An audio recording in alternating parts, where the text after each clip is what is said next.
টোপনিয়েই কাল হল এখন নাইট ছুপাৰৰ বাবে ৰঙিয়াৰ ২৭ নং ৰাষ্ট্ৰীয় ঘাইপথৰ উদিয়ানত গুৱাহাটী অভিমুখী পথ অতিক্ৰম কৰি ডিভাইডাৰেৰে চলালে বেংগালুৰুৰ পৰা অহা AS01 SC 8209 নম্বৰৰ বাছখন।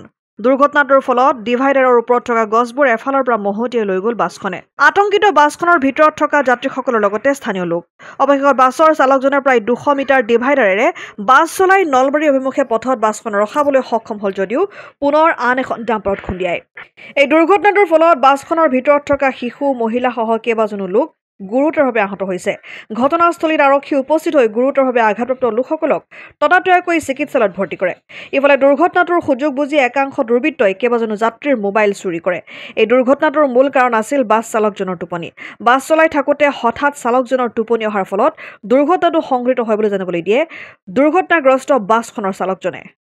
টোপনি লাগিছিলে বাবু, চকু টান মাৰি ধৰিলে গমে নাপালো। আমি বেংগলোৰৰ পৰা আহিছিলোঁ, গুৱাহাটী যাম। গাড়ীখন নলবাৰী অভিমুখে নলবাৰীৰ পৰা গুৱাহাটী অভিমুখে আহি আছিল। আহি থকাত আমাৰ তফাজুল হতৰ এই দোকানখনৰ সেইখিনিতেই তেওঁৰ কি টোপনি আছিল নেকি ড্ৰাইভাৰটোৰ। মই এটা আইডিয়াত কৈছোঁ যে টোপনি আছিল। গাড়ীখন লগে লগে ডিভাইডাৰৰ ওপৰত দি ক্ৰছ হৈ গছ চছ ভাঙি তাৰমানে ৰাইট চাইডে গুচি আহিছে। ডিভাইডাৰৰ ওপৰৰ পৰা 100 মিটাৰ আহিছে। 100 মিটাৰ আহি দেখিলোঁ যে ড্ৰাইভাৰটোৰো অলপ ইঞ্জুৰ হৈছে আৰু এখন ডাম্পাৰত খুন্দা মাৰি দিছে। দিয়াৰ পিছত আমি দেখিলোঁ যে ঘটনাটোত গোটেই গাড়ীবিলাক ব্লক হৈ গৈছে। এতিয়া তাৰপিছত এতিয়া ক'ৰ মানুহ কি কাৰোবাৰ মোবাইল হৰাইছে কিবা হৈছে এইবিলাক ঘটনা হৈ আছে। এতিয়া মোৰ নাম বীৰেন কুমাৰ বৰা। ক'ৰ পৰা আহিছিলে বুলি? কোকৰাঝাৰৰ পৰা আহিছিলোঁ। মোৰ মোবাইলটো পৰি গৈছে, কোনোবাই লৈ গৈছে মোবাইলটো। মই এইখিনিত কাম কৰি আছিলোঁ, বাছখন ইফালৰ পৰা আহিল, আহি পেলাই এইখিনিত ওপৰেদি তাৰমানে উঠি গ'ল, ডিভাইডাৰৰ ওপৰত উঠি গ'ল, উঠি যাই পেলাই এইখিনি চুচৰি গ'ল, চুচৰি যাই পেলাই সেইখিনি মানত ৰখিল। প্ৰায় মোটামুটি 1-10 ফুট 200 মান মানে এনেকৈ গৈছে আৰু ওপৰেদি যাই পেলাই এইখিনিত যাই পেলাই এনেকৈ হেৰি হ'ল, বাছখন ভাঙিছে, বহুত ক্ষতি হৈছে।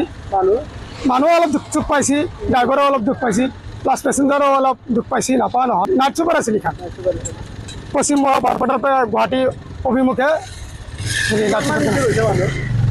ক্ষতি হৈছে, ভালে ক্ষতি হৈছে, মানুহৰ ভালে ক্ষতি হৈছে, দুখ চুখ পাইছে। ৰঙিয়াৰ পৰা আইনাল হুছেইনৰ ৰিপৰ্ট, অসম আদিত্য। NKS হুণ্ডাইলৈ স্বাগতম। নৰ্থ ইষ্টৰ প্ৰথম GDSI 2.0 ফিচাৰ্ছ ডিলাৰ হৈছে NKS হুণ্ডাই। অত্যাধুনিক সা সুবিধাৰে তৈয়াৰী মষ্ট আপডেটেড হুণ্ডাই ডিলাৰ এতিয়া ডিব্ৰুগড়ত। আমাৰ NKS হুণ্ডাই ডিলাৰত open sales consulted room, customer ৰুমৰ লগতে পুৰণি গাড়ীৰ এক্সচেঞ্জ ফেচিলিটিও ৰখা হৈছে। ইয়াত চেলছৰ লগতে ছাৰ্ভিচ ছেক্টৰৰ সুন্দৰ সুবিধা আছে। প্ৰয়োজনীয় সকলো এডভান্স টুলছ, হুইল বেলেন্সিং, এলাইনমেণ্টৰ অত্যাধুনিক machine, post hydraulic lift, fully ট্ৰেইনমেণ্ট পাৱাৰৰ লগতে nitrogen gas filling facility, fully automatic car ৱাছৰ ফেচিলিটিও আছে।